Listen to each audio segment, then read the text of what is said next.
ብዙም ሳቆይ ከሱ ጋር እያወራች እያለ ባለቤቷ እዚሁ ትምህርት ቤት ውስጥ ስራን ጀምሮ ስለነበር በአጋጣሚ ሲያወሩ ተመልክቷቸው ተማሪ በመምሰል እዚህ እየቆየች እንደሆነ የደበቀችውን ነገር ሊያውቅባት የቻለ ሲሆን አመሻሽ አካባቢ እቤት እስኪመለሱ ድረስ ጠብቆ ከዚያ ትምህርት ቤት ለቃ እንድትወጣ ካለበለዚያ እንድትፈታው ሲጠይቃትና እሷ ግን ወረቀቱን እየቀደደችበት ከትምህርት ቤቱ ለቃ እንደማትወጣ እሱንም ቢሆን እንደማትፈታው ስትነግረውም ይታያል። በአጋጣሚ አንድ ቀን ላይ ካንግጃ ቢሮ ሰነዶችን እየተመለከተች እያለ ጃንጎ ስልክ እያናገረ ወደ ውስጥ ሲገባና እሷም እንዳትታይ ስትደበቅ እንዲሁም ለአንዴና ለመጨረሻ ጊዜ ልጇን እንዲያስወግዳት ለፓርክ ትዕዛዝ ሲሰጠው ልሰማም ችላለች። በዚህም ምክንያት ከጥቂት ደቂቃዎች በኋላ በስራ ጉዳይ የአባትሽ አለቃ ነኝ በማለት ሊያታላት ሲሞክርና አውቃበት ልታመልጠው ስትሞክር ግን ጉልበት ተጠቅሞ ሲያግታት ይታያል። ባልጠበቀ ሁኔታ ግን ካንግጃ ወደ ቦታው ስትመጣና ልጄ በማለት ስትጠራት ፊቱ በድንገት በድንጋጤ ሲሞላና ግራ እየተጋባ የምርም ልጅሽ ናት ወይ በማለት ሲጠይቃት እሷም ሳትደብቅ እውነታውን ስትነግረው በንግግራቸው መሃል ግን ጭራሽ የድሮ ታሪካቸውን ልታስታውሰው ሞክራ ስለነበር ገና የሟች ወንድሙን ስም ስትጠራ ድሮ ላይ በእሷ ምክንያት ስላጣው ስሙን ሲሰማ በንዴት ተሞልቶ በስለት ሊያጠቃት ሲሞክርና እድለኛውና ግን አስቀድሞ ባክቶን ለመምህር ነዋ ያሉበትን አድራሻ ሰጥቶት ስለነበር ቦታው ላይ ደርሶ አስቆሞ ሲሞክርና ሁለቱ አንድ ላይ በመሆን ቢላው ሊያስጥሉት ቢታገሉ ከሁለቱም በላይ ፓርክ ግን ጠንክሮ በመገኘቱ እሷን ገፍትሮ በመጣል ሊያጠቃት ሲሞክር ለእሷ ያዘጋጀው ቢላ ግን በስህተት የኖዋ ጀርባ ላይ ሲሰካም ይታያል። ይሄ ክስተት ግን ታናሽ ወንድሙንም በዚህ መልኩ ስላጣው እንዲያስታውስ አድርጎት የመጣበትን ዓላማ እንኳን በመተው በድንጋጤ ከቦታው ለቆ ሊሄድም ችሏል። ጉዳቱ ቀላል ስለነበር መምህር ነዋም ቢሆን እድለኛ ሆነው ፖሊሶች በጉዳዩ ሳይገቡ ተባብረው ሕይወቱን ሊያተርፉለትም ችለዋል። ገና አይኑን እንደገለጠም ለጉዳቱ እሷን ጥፋተኛ አድርጎ ከመውቀስ ይልቅ የእሷን ደህንነት ለማረጋገጥ መሞከሩ እዛ ትምህርት ቤት ውስጥ ካሉ አስተማሪዎች በሙሉ በቅጡ ለተማሪዎቻቸው የሚጨነቀው ብቸኛ አስተማሪ እሱ እንደሆነ ካንግጃ እንድትረዳ ሊያደርጋትም ችሏል። በሚያሳዝን ሁኔታ ግን ስለ ድሮ ታሪካቸው ቅድም ሲነጋገሩ ታግታ የነበረችው ልጇ እውነታውን በመስማቷ እናቷን ድሮ ላይ ለአንድ ሰው ሞት ጥፋተኛ አድርጋ እንድትቆጥራት ያደረገ ሲሆን በዚህ ምክንያት ከቀጣዩ ቀን ጀምሮ ያኮረፈቻት ይመስል ልታናግራት በሞከረች ቁጥር እየሸሸቻት ይገኛል። ባለቤቷም ቢሆን ትምህርት ቤት ውስጥ ባገኛት ቁጥር እየጎተተና እንድትለቅ እየጨቀጨቃት ስለነበር ክስተቱን ተማሪ ባግዶን ተመልክቶ በተሳሳተ መንገድ ስለተረዳ እያስቸገራት መስሎት ብቻውን እስኪሆን ድረስ ጠብቆ በድጋሚ አጠገቧ እንዳትደርስ በማለት መጥቶ ሲያስፈራራውም ይታያል። ይሄ ብቻ ሳይሆን እየወደዳት የመጣ በሚመስል መልኩ ቢሮ ውስጥ የመምህር ነዋን በአንድ እጅ እየቀየረች እያለ ተመልክቶ በመቅናት እየጎተተ ሲያስወጣትና ከትምህርት በኋላ ወደ ጓደኛዋ ባር በምታመራበት ሰዓት ላይ በስህተት የሴተኛ ዳሪዎችን አገልግሎት እየሰጠ መስሎት በንዴት ቦታው ላይ ያሉትን ጥበቃዎች መደብደብ ሲጀምርና ካንግጃ ግን አረጋግታ ጉዳዩን ስታስረዳውም ይታያል። በቤቱ ድረስ እየሸኘችውም እያለ ሮማንቲክ ለመሆን እየሞከረ በድንገት ወደሽኛል በማለት ሲጠይቃትና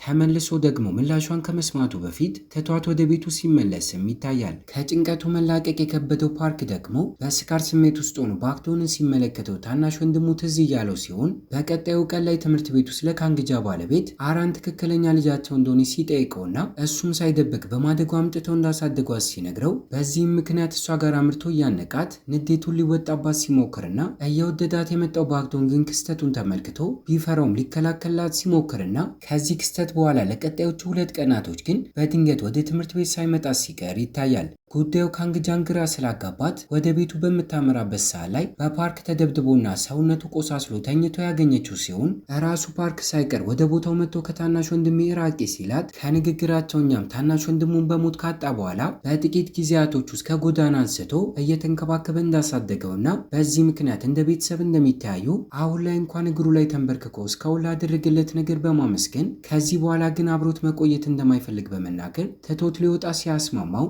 ነዋም ቢሆን በአጋጣሚ በሩ ላይ ቆሞ የሚያወሩትን ነገር እየሰማ ስለነበር እስከ ዛሬ ተማሪ ናት በማለት እያሰባት የነበረችው ካንግጃ በእድሜ ከሱ የምትበልጥ ባለትዳር እንደሆነች ያወቀ ሲሆን ራሱ ባግዳን ሳይቀር ይህንን እውነት አውቆ ወደ ሆስፒታል ወስደው ሕክምና እያደረጉለት እያለ ከባለትዳርና ከልጅናት ፍቅር ስለያዘው አፍሮ ትቷቸው ከክፍሉ ሲወጣም ይታያል። እንዲሁም በቀጣዩ ቀን ላይ እስር ቤት ውስጥ ወደሚገኘው ወንድሙ ጋር አምርቶ ያዘነና ወደ ባሰው በሚመስል መልኩ ሲጠይቀውና ጨርሶ ከወጣ በኋላ ሳይቀር የጥፋተኝነት ስሜት ተሰምቶት ለኖዋ የአራን ጓደኛ የነበረችውን ጁኪዮንግ እሱ እንዳልገደላት ሲነግረውም ይታያል። አሁን ላይ ሁሉም በጋራ በመሆን አንድ ላይ በመስራት ጥፋተኞቹን እንዲቀጡ ለማድረግ መሞከራቸውን የቀጠሉ ሲሆን እውነታውን ባግቶን ካወቀ በኋላ ልክ እንደ ድሮ ከካንግጃ ጋር እንደ ጓደኛ መቃለዱን ቢያቆምም እሱ ሳይቀር ከጎናቸው በመሆኑ ሲረዳቸውና እስከዛሬ እያደረገ የነበረውን የአባቱን ክፋት ያወቀው ሎም ቢሆን እነ ካንግጃ አንድ ላይ በመሆን እስር ቤት ለማስገባት እየሰሩ እንደሆነ ቢያውቅም ከድሮ ጀምሮ ለአራን የፍቅር ስሜት ስለነበረው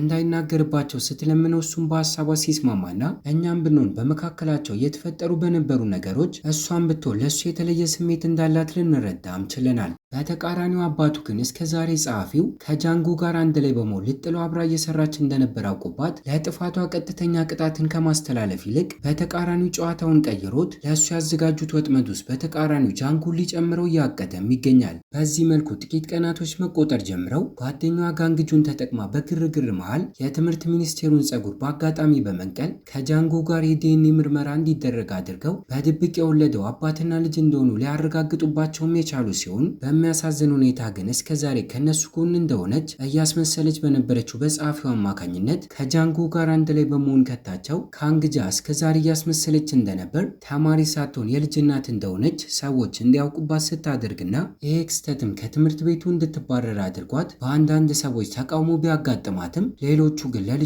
ጥቃት መፍትሄን ለማግኘት በመግባቷ አድናቆትን እንድታገኝ ሲረዳትና የበለጠ ጭራሹኑ ስሟን ለማጥፋት ድሮ ላይ የአንድ ሰው ሕይወት እንዲጠፋ ምክንያት ሆና እንደነበርም እንዲወራ ቢያደርጉም በተቃራኒው እሷ ግን ተስፋ ሳትቆርጥ የትምህርት ቤቱ በር ላይ ተቃውሞዎችን እያሰማች ይገኛል። የልጇ ገዳይ የነበረችውን ጆኪዮንግ ጃንጎ በሚገላት ሰዓት ላይ በግድያው ዙሪያ እጁ ባይኖርበትም ፓርክ ሳይቀር ቦታው ላይ ግን የነበረ ሲሆን እስከዛሬ ጓደኛው በመምሰል ከጎኑ ሆኖ እየረዳው ቢያስመስልም የትምህርት ቤቱ ባለቤት ለሆነው ለሎ አባት ግን ልክ እንደ ሰላይ እያገለገለ እንደነበረና ያኔ የሟቿ ጆኪዮንግን ስልክ ሳይቀር በመስኮቱ በኩል ወርውሮ ሲጥለው እሱ ከኋላው በመከታተል ሊያነሳውም ችሏል። ታዲያ በዚህ ምክንያት አሁን ላይ ጆኪዮንግን ሲገላት የሚያሳየውን የቪዲዮ ቅጂ ለሎ አባት አሳልፎ ሲሰጠውና እሱም በዚህ ነገር ደስተኛ ሲሆን እናያለን። እቅዱን ለማሳካት በቀጣዩም ቀን ላይ መንቀሳቀስ ይጀምርና ፓርክን ተጠቅሞ ከዚህ በላይ እነሱን ለማጋለጥ የምትሞክር ከሆነ የገዛ ልጇ ከሁሉም ሰው በፊት ተጠቂ እንደምትሆን ሲያረጋግጥላት መጥፎ ነገር እንዳያጋጥማቸውም ከልጇ ጋር ከዚህ ከተማ ለቃ እንድትወጣ የመጨረሻ እድልን ሲሰጣትና ጓደኛዋን ጋንግጁን ሳይቀር የምትቆጣጠረው ባር ውስጥ እስከዛሬ ህገወጥ ነገር ሲሰራ ነበር በሚል ሰበብ ለማጣራት ብለው እስር ቤት እንድትገባ ሲያደርጓትና በዚህ ምክንያት በቀጣዩ ቀን ላይ ካንግጃ ከከተማው ለቃ ለመውጣት ወስና ልጇን ብትሆን ከትምህርት ቤቱ ለቃ ልትወጣ በመሆኑ ጓደኞቿን መሰናበት ስትጀምር የሚወዳት ሎ ግን በዚህ ነገር ደስተኛ ሳይሆን ሲቀርና የካንግጃ ባለቤትም ቢሆን ከእሷ ጋር ከከተማ ለቆ ለመውጣት ባለመስማማቱ ትታው ከሄደች መለየታቸው ስለማይቀር ሁለቱም በስምምነት ፍቺ ሳይቀር ለመፈጸም ሲስማሙም ይታያል። ይሄ ብቻ ሳይሆን የሎ አባት ለጃንጎ ጆኪዮንግን ሲገላት የተቀረጸውን ቅጂ እያሳየና እያስፈራራው እስከዛሬ ልትከዳው የሞከረችውን ጸሐፊውን ደግሞ አንድ ባዶ ክፍሉ ዘግቶባት ሲደበድባት ይታያል። ካንግጃ እስከዛሬ እየለፋችበት የነበረው ነገር በአንድ ቀን ምስቅልቅሉ ወጥቷል። ባልጠበቀች ሁኔታ በቀጣዩ ቀን ላይ ግን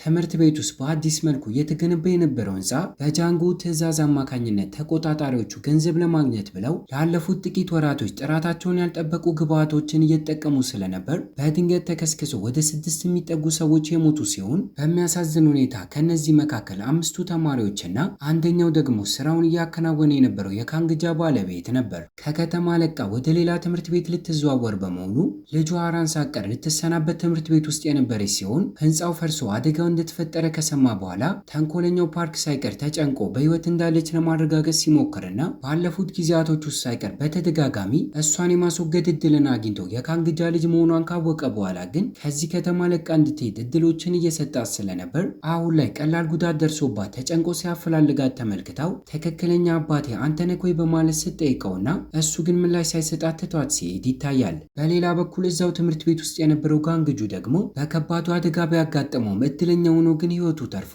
ሐኪም ቤት ውስጥ ህክምናዎችን እያገኘም ይገኛል። በቀጣዩም ቀን ላይ በተፈጠረው አደጋ ብዙ ወላጆች ተቃውሞውን እያስነሱ ሲሆን በጉዳዩ ፖሊሶች ሳይቀር ምርመራዎችን መክፈት ሲጀምሩና እንዳይታወቅበት የትምህርት ቤቱ ባለቤት የሆነው የሎ አባት አደጋ እንዳጋጠመው አስመስለው ህክምና ቦታ ሲገባና ተቆጣጣሪ የሆነው ጁንጉ ላይ ሁሉም ነገር እንዲላከክ ለማድረግ ሲሞክርም እናያለን። በቀጣዮቹ ጥቂት ቀናቶች ውስጥ ተጨባጭ የሆነ ማስረጃ ስላልተገኘበት ግን ቀጠሮችን እየሰጠ ፍርድ ቤቱ በዋስ እንዲለቀቅ ያደረገ ሲሆን እነ ካንግጃ እድለኛው ነው ግን እይታችን ወደፊት በመውሰድ የሎ አባትን የገዛ አገልጋይ የሆነው ፓርክ ወጥመዶችን በማዘጋጀት ትምህርት ቤት ውስጥ ወደሚገኘው ቤተ መጻሕፍት እንዲመጣ ሲያደርገውና ብዙ ዶክመንቶች ወደተቀመጡበት ሚስጥራዊ ክፍል እንዲገባ ካደረገው በኋላ በድንገት ጋዜጠኞች መጥተው ፎቶዎችን ማንሳት ሲጀምሩ እሱም እንደከደው ሲገባውና እይታችንን በትውስታ ወደ ኋላ ወስዶ ሊከደው የቻለበትን ምክንያት ሲያሳየን ትምህርት ቤት ውስጥ ያለው ህንፃ ሲፈርስ ጉዳት ያጋጠመውና ከጎዳና አንስቶ እየተንከባከበ ያሳደገውን ባክዶንን ሊጠይቅ ወደ ሆስፒታል ሲያመራ በድንገት ካንግጃ ከልጇ ጋር በመምጣት በማደጓ አሳድጋት ሳይሆን አራን የገዛ ልጇ እንደሆነችና አባቷን ቢሆን የእሱ ታናሽ ወንድም እንደነበር ስትነግረው ይሄ ክስተትም ከዓመታቶች በፊት ወንድሙን ቢያጣም አጎት አድርጎት እንደሞተ ግን እንዲረዳ ስላደረገው የጥፋተኝነት ስሜት ተሰምቶት የሎ አባትን ከቶትና ከነሱ ጋር አብሮ መስራት ጀምሮ እንደሆነም ያሳየናል። በፊልሙም የመጨረሻ ትዕይንት ላይ ፍርድ ቤት ውስጥ ራሱ ፓርክ ሳይቀር የሎ አባት ጃንጎ እንዲሁም የትምህርት ሚኒስቴሩ ሳይቀር ተከሰው የቀረቡ ሲሆን በተለይ ጃንጎ የቪዲዮ ቅጂ ማስረጃውን ጨምሮ ከዚህ ቀደም ጁኪዮንግን ገለሃል በማለት ተከሶ የነበረው ባክዶን ሳይቀር የምስክርነት ቃሉን ሰጥቶ ወደ እስር ቤት እንዲገቡ ሲፈረድባቸውና በሚያሳዝን ሁኔታ ግን የሎ አባት በጥቂት ቀናቶች ውስጥ ድሮ ላይ የሚያውቃቸውን ባለስልጣናትን በመጠቀም የዋስ መብቱ ተጠብቆለት ከእስር ቤት እንዲፈታ ሲያደርግና በቀልን አስበው ስለነበር ከአንዳንድ ከእስር ቤት እንደወጣ ሰዎቹን ተጠቅሞ ካንግጃን እንዲያግቱለት ሲያደርግ ወደ እስር ቤት እየተዘዋወረ የነበረው ፓርክ ግን ስለዚህ ነገር ሲያውቅ አጋጣሚ በመጠቀም ፖሊሶቹን አዘናግቶ ሲያመልጣቸውና አስቀድሞ ከሁሉም በፊት ከአራን ጋር በመገናኘት በሱ ምክንያት አባቷን እንዳጣች ለዚህ ነገርም አሁን ድረስ እንደሚጸጸት ይቅርታ እንድታደርግለት ከጠየቃት በኋላ የሎ አባት ካንግጃን አግቶ ወደ አስቀመጠበት ቦታ ሲያመራና